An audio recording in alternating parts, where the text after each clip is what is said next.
Hello and welcome to Friday Live.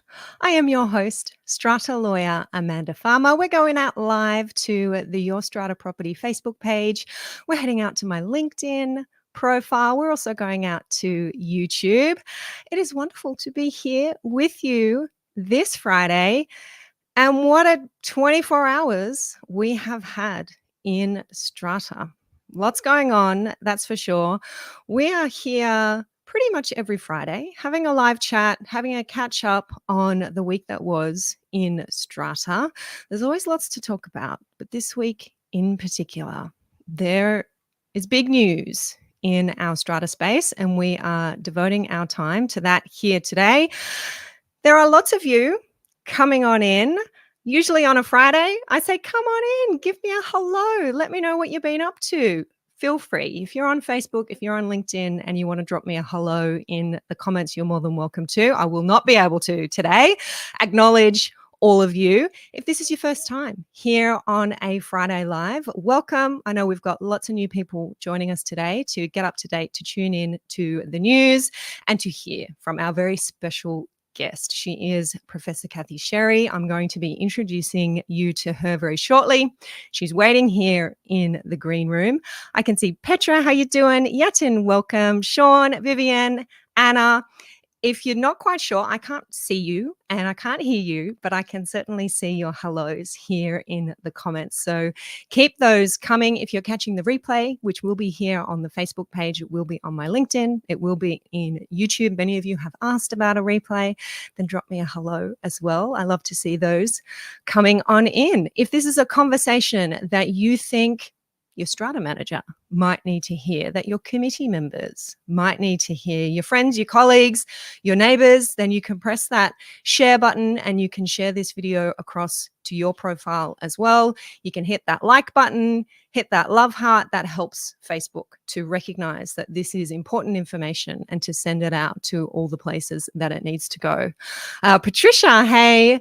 Bill and Ben's here saying impressive numbers today. Hello. Hey, Philip. Chris. Nikki is here. Great to see you. And thank you, Nikki Jovakic from Look Up Strata, for sharing today's session and the ability to tune in to today's session with her audience. Elizabeth, how you doing? Diane, Debbie, David, Amanda, welcome, everybody. Now, something that I usually do each Friday is to let you know what the podcast episode was this week. I appreciate that, but I got a little bit lost in this week's news. But if you do want a break from some of the heavy stuff that we have been talking about and no doubt are going to continue to talk about for a little while, do head over and check out this week's podcast episode, my interview with Will Anstey from Illume Energy, talking about their world first technology, expanding the benefits of solar power past a building's common areas and into the homes of its occupants. Now, Will explained how millions of apartment residents can reduce their energy bills at a time when savings have never been more important. Now, that copy that went out with the podcast this week was drafted before the news dropped on Thursday morning. And I had a little cringe when I saw it go out onto the socials talking about savings never being more important. But weirdly, it was kind of relevant to the news that was hitting us this week. So this week's podcast episode, anyone who's new to the platform, you can catch the podcast through Your Strata Property podcast on Apple, on Spotify, wherever you get your podcast episodes. And if you are on our email list, you'll get that podcast episode straight to your inbox. You can get on the list by heading over to our website at yourstrataproperty.com.au. All right, you're all coming in. Lots of you ready to talk about the very important news that has broken here in our Strata space this week. I am going to be bringing you our special guest, Cathy Sherry, very, very soon. But first of all, I want to acknowledge that the topic we're going to talk about is incredibly important. It is also controversial. I know that you all have a view, sometimes different views, sometimes conflicting views. You will all have different experiences, including experiences that you want to share. Now, we can only do this here on a public platform, live discussion. We can only do this way if you all agree to play by the rules. The rules include no naming and shaming in the comments section. If you don't have something nice to say about a person or a company, don't name them here on this platform. If you do that, my team of moderators who are here tuning in will block and ban you from the page. We have a zero tolerance policy for defamation. If you have an experience that you want to share and you feel that you have to reveal identifying details or you have to name your Strata manager, do that privately, not on a public platform. Do it in a private message. That can be an email to me. That can be in Messenger, private Messenger here on this page. It can be an email to your SCA. It can be an email to the OCN. You can even contact the ABC at the moment, as you'll hear me say shortly. A public post on social media is not the place. You will only get yourself and possibly me into trouble. So please don't do it. We're all here to play by the rules. And if we're clear on that, we can move on. All right, lots of comments coming in, lots happening there in the chat. Just checking that our moderators are up to speed on that, checking those messages. Sean McNamara giving me an agreed. Excellent. Keep things by the rules. That's how we run smoothly here on live. Turning to the news. The ABC reported yesterday that one of the country's high-profile strata management firms has been using its wholly owned insurance arm to charge apartment owners insurance brokerage fees as high as 3 times the typical rate. The company, says the ABC, has also been taking kickbacks, ABC's words, from contractors and suppliers that it hires using the strata funds of more than 1,000 buildings and 35,000 apartments across New South Wales. It appears that the conduct has been permissible under New South Wales law. Now, the owner of the company in question is also the sitting president of SCA New South Wales. The revelations form part of a new ABC investigation into the national strata management industry. A link to yesterday's article is here in the comments. I'm sure so many of you have read it, and that is why you are here. In a post on its social media accounts, the company in question has apologised to customers that may be affected by any lack of transparency. They say they're undertaking an immediate audit to ensure that any concerns that remain for their customers are answered, and they will also be asking Fair Trading to conduct a review of their practices. Now, as part of this national investigation into strata management practices, the ABC is inviting you, whether you are an apartment owner, you're an owners corporation, a committee member, a strata manager, a service provider, a regulator, to share your strata experience. And there is a link going into the comments for where you can click through and do that in a form that the ABC has provided. So if you want to share your experience, if you want to name names, if that's the path you want to go down, please don't do that here on this page. The ABC has provided a mechanism for you to do that and to be part of that investigation. Now, the Chief Executive of Strata Community Association New South Wales was quoted in today's news as saying that the SCA president has advised he will voluntarily, and as I understand it, temporarily, step aside from his role as SCA New South Wales president. The SCA is initiating its formal complaints management process, which the CEO says is an established system, in place, thorough, and considered process that investigates complaints seriously and objectively. In addition to the SCA, other industry bodies, representatives have been issuing statements and media releases. These are flying around, LinkedIn in particular. At the moment, if you're not on LinkedIn, it's an interesting place to be across this story and what industry players are saying. I think I saw a post maybe from Derek Walker just before I jumped on saying riveted was not ever a term that he would have used when scrolling through LinkedIn, but the last 24 hours, it definitely is. Firstly, from the Australian College of Strata lawyers, a statement of position that has just been published this afternoon. I want to acknowledge that I am the Vice President, Co-Vice President, and do sit on the Council of the Australian College of Strata lawyers. There's a link here for you to check out the Australian College of Strata lawyers statement of position. But a quote from that position is this. It comes from College President Tim Graham. And Tim says, as it stands, there is only one solution. Strata managers must discontinue accepting commissions, payments, or benefits and act strictly in their role as fiduciaries of the owners' corporations or body corporates that they manage. The sector, says Tim, is pervaded by inadequate legal disclosure, which in any event is not the panacea.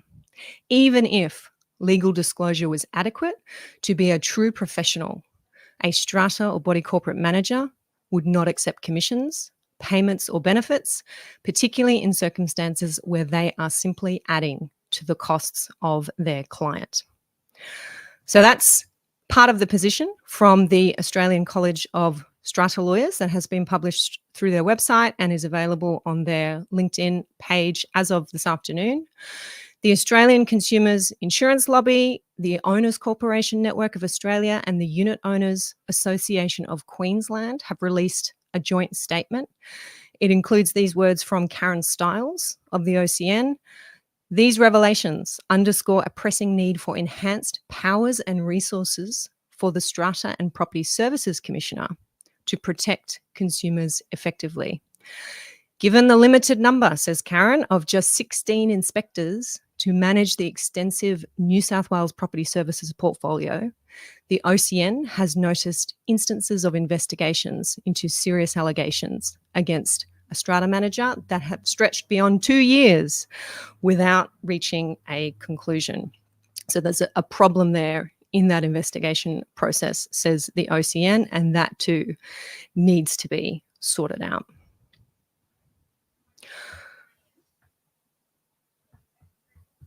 Keeping an eye on those comments.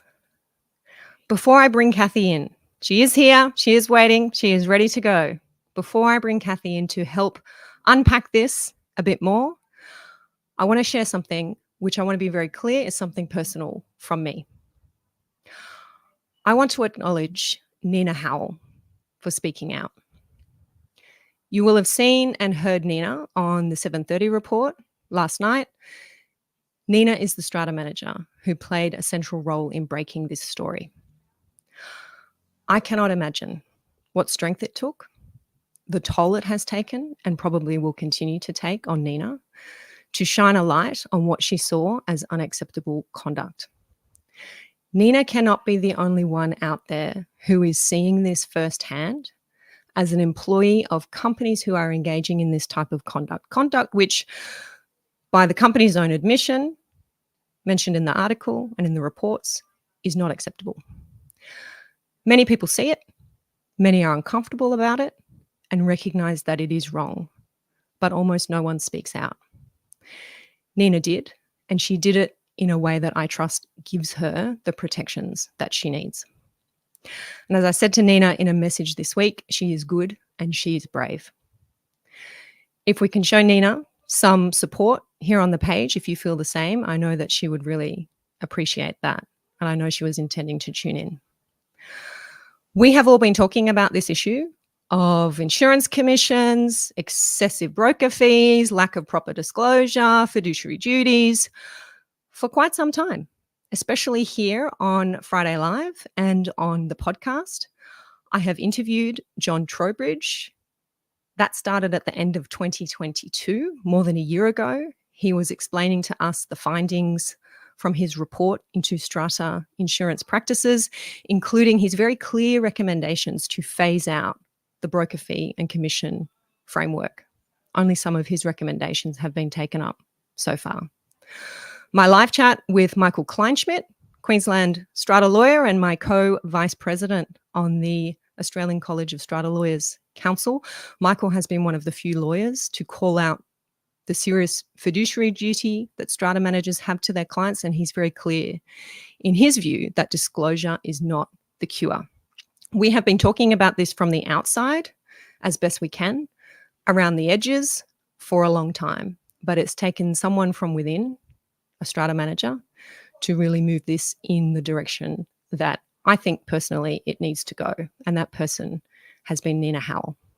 So from me personally, thank you, Nina, and I stand with you. It is time to bring in our guest. She is Professor Cathy Sherry, a professor at Macquarie Law School and executive member of Smart Green Cities and the Centre for Environmental Law. She is the author of the book, here's my copy, Strata Title Property Rights, Private Governance of Multi-Owned Properties. That book has been cited by the Privy Council and the New South Wales Court of Appeal. Cathy regularly advises governments domestically and internationally. She was a member of the UK Law Commission Technical Committee for the Reform of Common Hold and was engaged by the International Finance Corporation to reform the Fijian Unit Titles Act in 2021. She has a particular interest in green cities and urban agriculture. I was listening to ABC Radio National yesterday, and we were told that we are lucky to have her and that we're glad. Someone is looking into this, and we are glad that it is Professor Cathy Sherry. Welcome, Cathy. Thank you very much, Amanda. That's a lovely background you have there, Cathy. I think you're about to start your weekend in somewhere special. Yes, you can probably tell it's not a strata scheme. So it's an awful lot of space here. So yes, in the sunny New South Wales country. Lovely. Now, Cathy, you have spoken to a few media outlets the last day or so. On my listen, you have encapsulated the issues really well and represented our industry so well, as you do often. This question first up, what we're reading about in the news yesterday with this particular company, is this a one-off, do you think? I think, unfortunately, it's probably not. As I said when I was speaking to ABC Radio, I'll start by saying this now. I acknowledge that there are a lot of incredibly good strata managers out there who are working really hard, particularly women. And I would add my support to Nina that Amanda has mentioned. I will freely admit that I had a tear in my eye as she said that. I have such admiration for people who speak out when they see things that are wrong. And that's part of my motivation for working in strata. I'm not an industry player. I don't actually have any interest in strata other than I get to choose to research what I think matters. I came to strata as an ordinary property lawyer, and when I looked at strata, I was very surprised by a number of things I found. So practices that just would not be acceptable in other areas of the property industry or in other commercial areas. And I've continued to be surprised. So that question of, is it a one-off? I strongly suspect it's not. I suspect there are a lot of strata lawyers who would never do this, but I suspect it is much more widespread. And, that's got a whole range of reasons.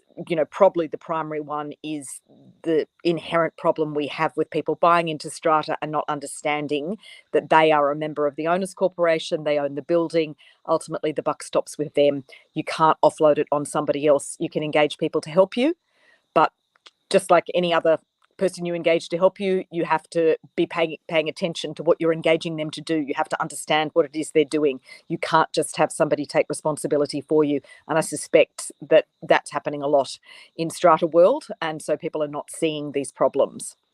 And I want to echo what you've said there, Cathy, and important to do that early on, I agree, to recognize that there are some professional, smart operators out there who are not engaging in these practices, or not to the extent that we've seen in the news.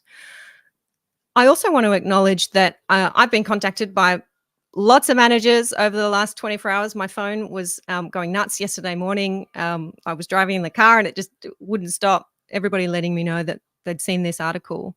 But a common theme that was coming through when strata managers were contacting me is their concern that this is harmful. This news, this message is harmful to them as professionals and to the strata industry generally. And harmful because we, and I put me in this bracket because I try to support strata managers in this message, we have been trying for a long time to explain to owners that strata managers deserve to be paid a fair fee for their service. And these services are getting more complex. Expectations of owners are getting increasingly high. There's a lot of demands on a strata manager. And there's a real concern out there that this messaging about excessive fees and lack of informed consent and lack of knowledge and disclosure is going to damage that message that strata managers should be paid properly. I too am concerned about that. Have you got any thoughts on that? Yeah, I mean, certainly. I think that there is. Oh, look, I mean, these are big problems in strata. This connects to, for example, the current, at least in New South Wales, state government's enthusiasm for large-scale high-density development, which by definition requires expensive professional services. And I don't think the people who are promoting that kind of development understand that. So this is a shout out to economists. If you don't know anything about housing, think before you make recommendations about how we should create housing. So there's a lot of recommendations from economists. For example, the New South Wales Productivity Commission produced 3 reports on housing affordability. Their only solution was to build higher and build at greater density, literally their only solution, putting aside the fact that no developer will flood the market with enough supply to depress the price of their own product. We'll put that to one side. I don't think the Productivity Commission has any idea or considered what it means for the people who will live and buy into those large-scale developments. They are incredibly complex. So probably a lot of your listeners live in them, but the difference between living in a 3-story or 2-story walk-up 1970s building built in the eastern suburbs or wherever in Sydney, Lower North Shore, 20, 30, 40 years ago, let me try again, 30, 40 years ago, not 20 years ago, they're relatively simple physical structures. You probably need a strata manager to give you a hand, but it's comprehensible to lay people. You switch to a 56-story high-rise building or the kind of master planned estates that the government is very, very keen on. So where you've got multiple high-rise buildings in an overarching community or building management structure, people by definition have to have professionals to help them.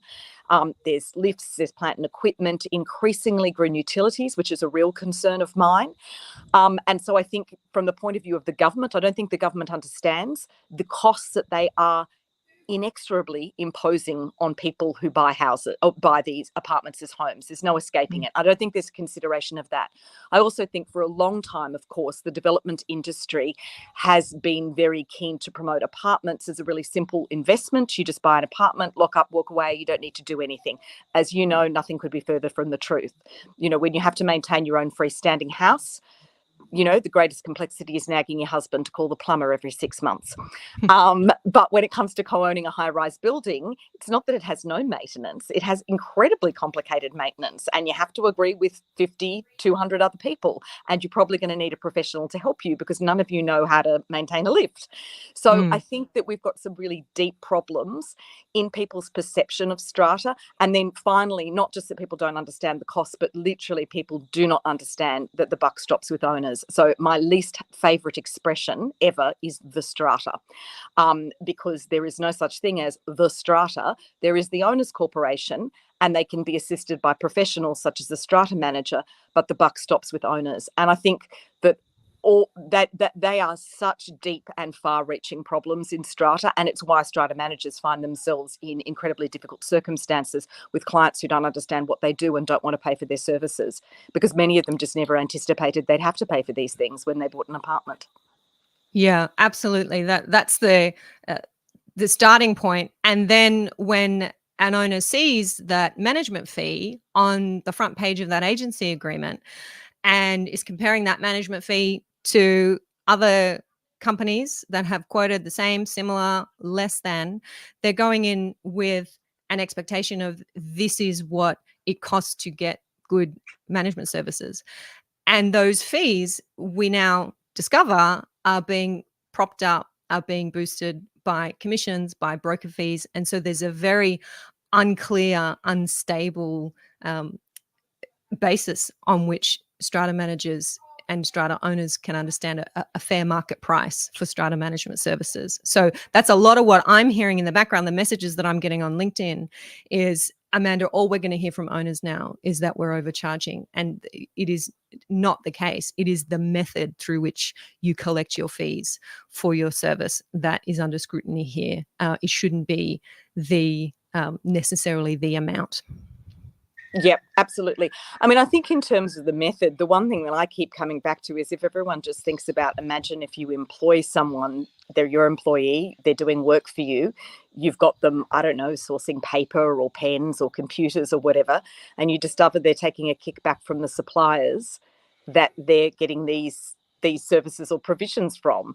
I think you'd be horrified. It's a breach of fiduciary duty on the part of an employee in relation to their employer. I think that if they said to you, oh, well, I'll just let you know every time I get a payment, you'd say, well, actually, that's still not okay. I don't care that you let me know, that you disclose. If I employ you to do a job for me, I expect you to do the best job you can for me. Now, the fact that strata managers are not employees, they're agents, it doesn't really change it. They still owe a fiduciary duty to their principal the same way that a employee does. And I just think that, unfortunately, strata has been allowed to operate as a law unto itself. And so people have come to accept certain practices as normal and natural. And once you move outside strata into different commercial worlds, people would be shocked by this. And I think it's really interesting that in the ABC case, the two people who brought it to light, she was a bookkeeper and he was an engineer. So they're people with expertise in relation to both buildings and also finances. And both of them said, this is wrong. They are professionals who've worked in different professional areas who are shocked, as I am often as an ordinary property lawyer, shocked to see what happens in strata. Other people doing business are not making sure their businesses are viable through taking commissions. Yep, well said. Let's talk about the law, Cathy, as two people who probably should have that conversation. ABC News has reported that it looks like these kinds of practices are legal, at least under New South Wales law. Is that right?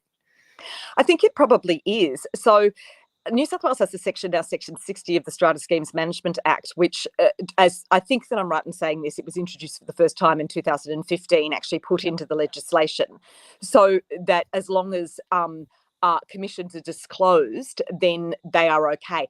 We probably should take a step back and say the basis of the law is equity, which is a nasty area of law that probably all of us want to forget we ever did at law school, and some of us for our sins are still made to teach. So I actually teach in this area. The basis of fiduciary duty is the highest obligation that anyone can owe another person. So it's not like a duty of good faith. It's not, like the obligations you owe to another party to a contract. It's the highest obligation you can owe in law. Lawyers owe a fiduciary duty to their clients, company directors to a company of which they're a director, agents to their principal, someone who is in power of attorney are an example, subset of agency, doctors to patients, priests to penitents.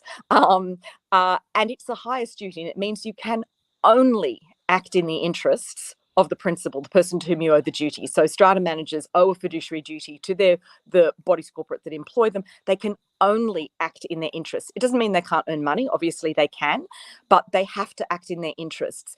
You cannot take payments as a result of payments that you've received as a result of being in a fiduciary position. So you found out about something, you've got some opportunity as in your role as a fiduciary, you cannot take those payments. And if you do, it's a breach of fiduciary duty. And what the law says to stop people doing this is cough it up. It's called an equitable account. As I say to students, cough it up is the easier way to understand it. Pay it back, and that stops people breaching this. There is a way of getting around that, and that is disclosure. So you can actually make payments like that as long as you make full and frank disclosure to your principal. And that's what strata managers have latched onto, as long as you disclose it, full and frank disclosure. It's what they've also managed to get written into the legislation in New South Wales. The difficulty with this is, as going back to what I said before, lawyers owe a fiduciary duty to their clients, and they're not taking kickbacks and disclosing them and saying it's okay. company directors as a general rule don't do this. I mean, sometimes there are cases that come up, but it's not standard practice in companies that directors are taking kickbacks and then saying to them, well, as long as I tell you it's okay. It's just not standard commercial practice. And I think that if people tried to do it as lawyers, someone would just get another lawyer. So I think that one of the problems is that it's just become culturally acceptable in strata, but it's always going to be on the nose. Forever saying to someone, I'm sorry, I've done something wrong. I'm sorry, I've done this. Is it all right? Can you say that it's all right? It doesn't seem to me to be a good way to do business. Yeah, I agree with that. And your point about this being the culture, and I think that's why it's so hard. And I was scanning those comments in the chat there, and I can see the different views. It's so hard to wrap our heads around how we change this. Now, I was on LinkedIn earlier today, and I saw a post from Michael Tees, who has been a guest here on live and on the podcast previously, and he was pointing out this cultural problem as he sees it, and in fact pointing out that what we've seen in the last 24 hours is history repeating. His post pointed out that as those who've been around in strata for a considerable time, he said older practitioners, his words, may remember Wednesday, the 12th of August, 1992. A similar story broke in the Sydney Morning Herald about Alliance strata management. And the Alliance case involved, among other things, alleged undisclosed and excessive commissions. Now, Michael put in some snapshots from this book, John Coleman's From the Ground Up, which I happen to have on my shelf as well. And John writes about this 1992 event. And part of what John writes about is how the Real Estate Services Council and the Institute of Strata Title Management, which is the precursor to the SCA, how they responded to this expose. And it's written in the book that these industry bodies said it's clear that we need to heed these concerns about disclosure levels. And the ISTM president pledged that the organization would monitor the legal obligations of its members and said in 1992, there's an expectation that members' work practices should be in line with fair community standards. Now, we are 32 years on from that, and we are reliving this. What is that all about? Yeah, it's extraordinary. So I was actually aware of this. I have to say in 1992, I was probably studying equity with the titans of equity, Margum and Lehane judges. So I was probably learning quite a bit about this, but I don't remember the actual case. But I was aware that there was a kind of implosion in the strata management industry in relation to commissions. And I think I naively thought it had been sorted out. That was a naive academic position that I took. Yes. So, I mean, it does seem to me from having read those pages as well that what the strata management industry took from that is as long as we disclose it, it's okay. And they've been assiduously disclosing commissions ever since, and it's now been written into the legislation. It just seems to me that it doesn't solve it. Again, this basic point, you employ someone to do a job for you, you expect them. So putting aside commission, let's put aside insurance for a second, because there's questions about whether you're actually qualified to give that advice. So I know there are issues there, and I'd defer to our colleague, Dr. Nicole Johnson, who's the real expert on insurance in strata. But it did seem with Net Strata, they were taking commissions in relation to other things and also had self-dealing in relation to companies they own. But, sort of taking away not insurance, but any other kind of service, if you employ someone to do a job for you, you would expect that they would go out to the market and simply get the best product that the market has to offer for the best price. That's what you expect them to do, not that they're getting a product that provides them with a kickback. That's standard commercial practice. And I do think that that's something the strata industry needs to think about, how that's perceived. And if they want people to value strata services better, then, the more... The better the perception of the industry, the more likely people are going to pay their strata managers properly.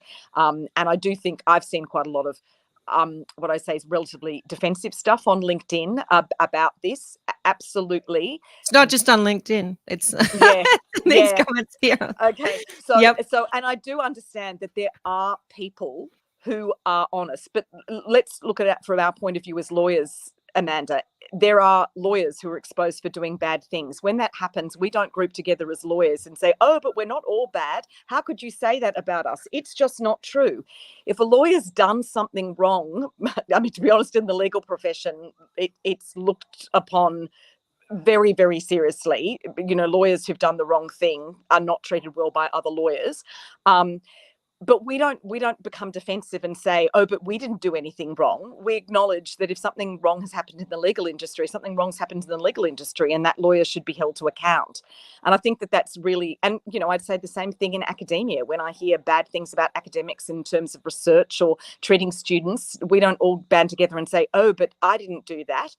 That's not the right way to approach problems like that. The answer is there are lots of strata managers who are doing a very, very good job. But if there are some who are doing things very badly, the best thing people can do is support people like Nina who speak out and actually speak out and say, no, we think that is wrong too, and we don't do that. Fascinating, because it's been in my head for the last 24 hours thinking about the phone calls and the emails that strata managers must be getting.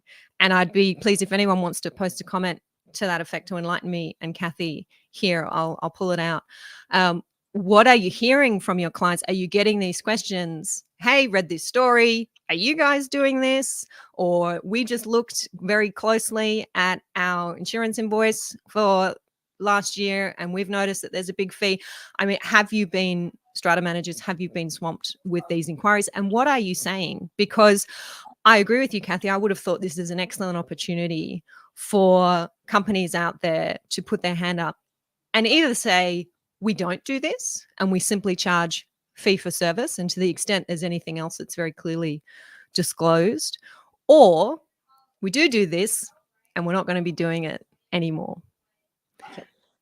I would think there's a great opportunity for good managers to stand up and do that.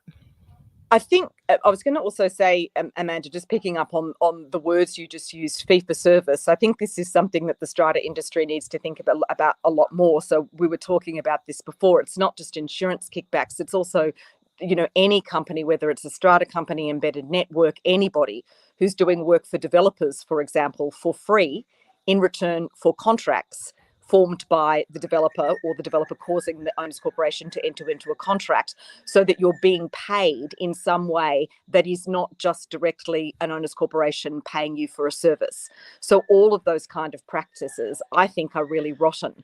I've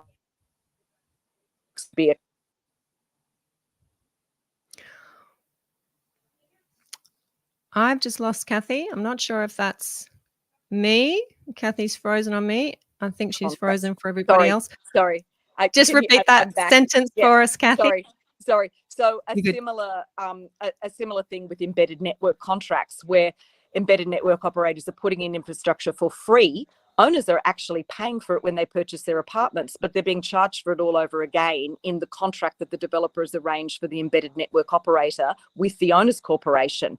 People are finding out about that and getting extremely angry, because if there was a company that was providing, like, good strata management companies or good energy management companies that are providing owners corporations with a good service for a fee to manage this complex entity that is their strata scheme and their building, I suspect people would be happy to do that, to pay that fee for a clear service, as opposed to having to pay hidden costs that are in contracts that might have been theoretically disclosed, but it was a 2-lever arch folder thick contract and they didn't understand it.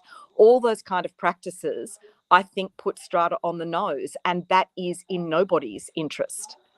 I want to head over into these comments shortly, if I'm feeling brave, and pull a few out to draw to your attention, Cathy. But before I do, I want to just close off on this question of whether history is repeating, and why, when this almost identical event happened 30 years ago and there were promises, pledges, commitments to change, why that never happened, and what's different maybe this time around in this day and age. Do you think it's different? Are we going to be able to assist in making this huge cultural shift?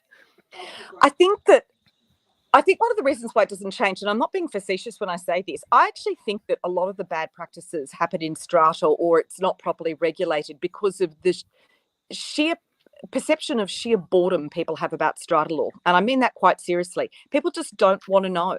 So I've been talking to a number of government, I won't make it clear who it is, but number of government, federal and state entities, shall I say, who've been looking into in relation to embedded networks.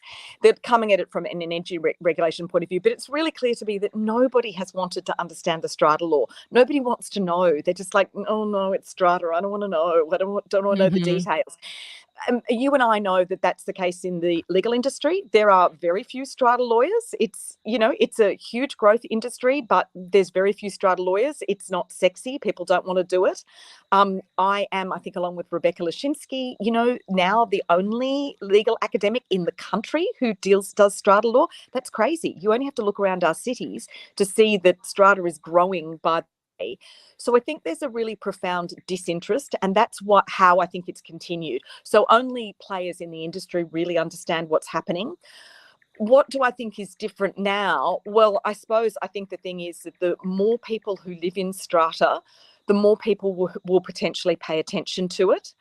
I think the more retired engineers, bookkeepers, accountants and lawyers who end up in strata, the more scrutiny strata is going to get. So people who are very highly educated, experienced professionals in other areas are going to come to strata, and like those people in the ABC report, just say, what? I'm sorry, you're doing what?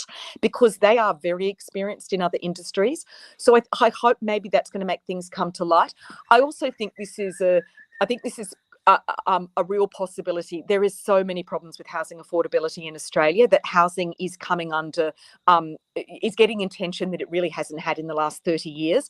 And because strata is often potentially affordable housing, it's going to get a lot more attention as a result, because housing affordability is kind of top of the list of political things that state and federal governments are concerned about. So I think they're going to start turning their eye to strata. And a very specific example of that is the increase of social housing providers who own apartments. And I would say to strata managers, watch out when those social housing providers start paying, in their professional capacity, start paying attention to what's going on in the building, because they're not lay owners who may not understand things. They are paid professionals, and I suspect they will start putting pressure on the industry to do things properly, because they have property portfolios. They may be social housing providers. They still have property portfolios they have to look after.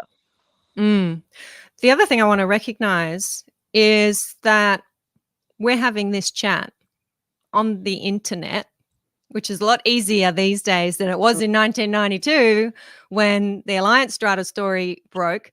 There are almost 400 people here live for a chat that I think I announced late last night was going to be available. And there are a lot of very intelligent, very insightful comments and conversations happening here in this chat. And I think that is a big factor in why 30 years down the track, we have different attitudes, different expectations, along with that changing demographic that you're really speaking to there, Cathy.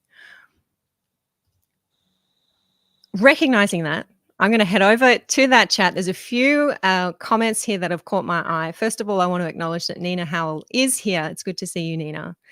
And Nina has very eloquently said, it's about raising the bar. To do that, we need to better educate the lot owners and provide them with transparency. We also need to raise the base management fee to be able to provide a good service. No commissions, kickbacks, or subsidiaries, which create a conflict of interest. I should think that's pretty hard to argue with. Nina, that sounds sensible to me. I could not have put that better. Jimmy Thompson is tuning in. I think I saw an earlier comment from Jimmy saying this was the wrong week for him to go to Vietnam. So it's good. I'm glad that you could tune in, Jimmy. First step in changing the culture, strata managers who set up the scheme should not be the same company hired to run it. So I think that comment might have come up before those words came out of your mouth, Cathy. So Jimmy's on the same page there, and I think has a recent experience of being in a brand new scheme. Yep, I think it's, this is the thing I'd say. Anyone who's doing it, stop doing work for developers for free in return for contracts. You just start out of pocket. Just make them pay you and be paid for everything you do, including by a developer. Mm. Jennifer tuning in saying, great discussion. Reminder, as a committee member, our time is unpaid. Not all lay members have no idea or have an idea of strata law. And that's one of the things that's really at the heart of this issue, isn't it, Cathy? I think I heard you say that to ABC Radio yesterday, that we have this legal construct that is the owners' corporation, and all the deals and the contracts and the payments are between the owners' corporation and the service provider. But underlying, and as a member of the owners' corporation, we have the owners, and we have owners who may be committee members who are volunteering their time, who are always, I know, I'm a committee member myself, distracted, putting out bushfires and not paying attention the way we might otherwise if we were a direct contracting party with our home and contents insurance policy or building insurance policy in our house, not really paying attention. And as you say, having to rely on those professionals who we expect to be acting fairly. Yep. And I think also Jennifer's comment, not all lay members have no idea of strata law. I think that's quite right. I think there are a lot of actually very experienced lay members of strata committees who've learnt a lot of law over the years. So I've heard from people who say, you know, they were running their scheme well, they've been on the committee for 10 years, and they really understood what they were meant to be doing. Somebody new moves in and starts, you know, complaining about paying for things, gets people on side, and then all of a sudden the scheme is not working anymore. And very often there would be lay members who originally who actually did understand strata law, what their obligations were, and also very much Jennifer's comment that it's unpaid. And it is, I don't know whether it's an inherent flaw in the strata system, I'm not sure, but we are asking a lot of people. I don't think many investors or many people who buy a home did so, I think, as I said before, because they wanted to manage and co-own a 56-story building. Yeah. And hats off to those who are working hard to make it work. David Glover is saying the fees should represent the full cost of strata management, with any commissions or discounts credited to the owner's corporation account. You know, I'm hearing more and more of that, David, and it does seem like the solution. Tim Graham, president of the Australian College of Strata Lawyers, is here from LinkedIn. I hope you can see that, Cathy. Respectfully, and on the contrary, Cathy, strata law is spectacularly, devastatingly sexy, says Tim. So from the mouth of the president himself, you just need to revisit that comment, Cathy. We don't want to hear that again. Okay. Sean is saying, hate to say it, but hashtag not all strata managers. And it is a point that I do want to revisit. I did call out earlier, and I don't know, I'm scanning through as best I can, guys, but I don't know that I can see it yet. I did call out if there's any managers who want to share what your experience the last 24 hours has been like with owners contacting you. What kind of questions are they asking? How are you answering those questions? This is a really great place because we have a great mix of strata managers and owners to have those conversations about how you can be really clear and how you are in this difficult time, being really clear with your position on these issues that have been highlighted, because no doubt you're getting those calls.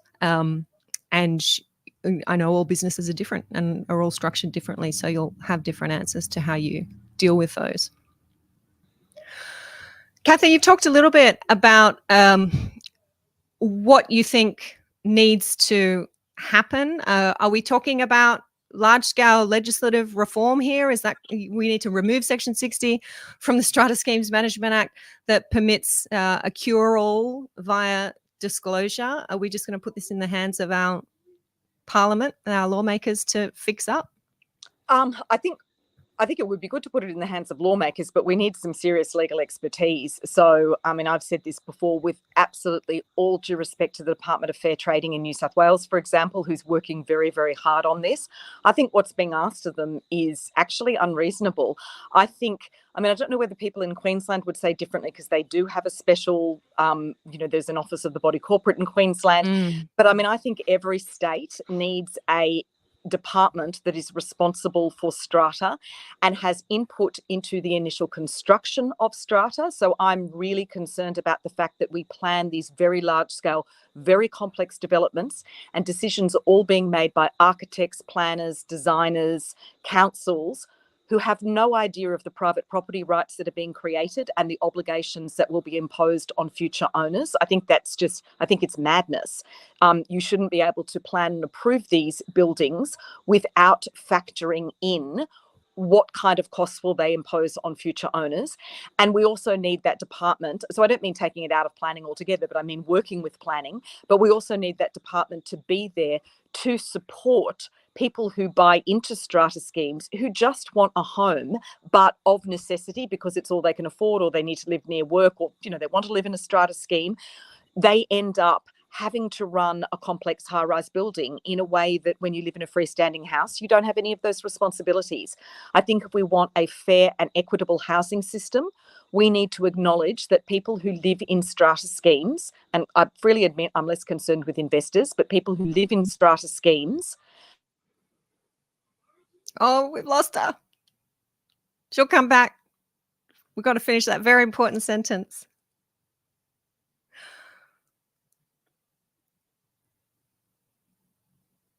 We'll wait for Cathy to come back. My team will let you know if. Sorry. People who live in strata schemes. People who live in strata schemes, as opposed to rural Australia, people who live in strata schemes just bear a much greater burden and responsibility than people who live in freestanding houses. And the government needs to acknowledge that, particularly if they are, like the New South Wales government, just pushing strata, high density development relentlessly as the solution to housing affordability. It just seems to me that we are adding insult to injury in relation to the younger generation to say, well, we've made housing really unaffordable for you with tax breaks for investment. That's for another conversation.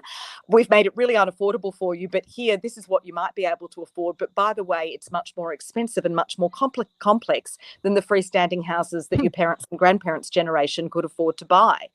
And we are imposing extraordinary costs on them. If we say to them, the only thing you can buy is in a high-rise building with 3 lifts, plant and equipment, fire services, all the rest of it. And by the way, you own the roads and all the sewage as well, because you're in a master planned estate. Government has to help those people. Yeah, I agree with you. I'm not the only one. I'm just seeing Patrina here. Totally agree with Cathy freestanding versus strata living.